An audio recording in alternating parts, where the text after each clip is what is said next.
សិលមិនជាមេរៀនថ្ងៃនេះជាបបពីសោស្អីគឺជាអនាគតទៅធ្វើអ្វីដែលមានប្រយោជន៍កសាងនូវគោលគំនិតដ៏ខាត់នៃឆន្ទៈចូលដល់ខាងសេចក្តីពិតជាស្មារតីរបស់អ្នកតែសូមបញ្ជាក់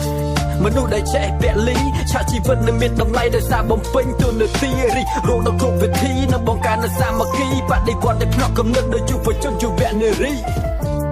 And if you wanna be free, open your motherfucking eye and learn how to see តាមមិនទាន់នៅកង់ប្រវត្តិសាស្ត្រកំពុងតែធ្វើជុំខ្មែរនៅតែរឿងមិនរួចអំពីអំណាចប្រមោះផ្ដុំហើយបីដូចអាណានិគមពីមួយដំណទៅមួយដំណប្រជាពលរដ្ឋ 90% រស់ទាំងត្រដោអ្នកមានកាន់តែមានហើយអ្នកក្រកាន់តែក្រពូជដែលធ្លាប់ធ្វើជាស្ដេចឥឡូវនេះខ្លាចជាទេសកលជីវិតជាន់ឆ្លីផ្ដួលខ្ញុំយ៉ាងណាខ្ញុំនៅតែក្រោកឈររំពងយ៉ាងហានខ្លាខ្ញុំនៅតែក្រោកឈរ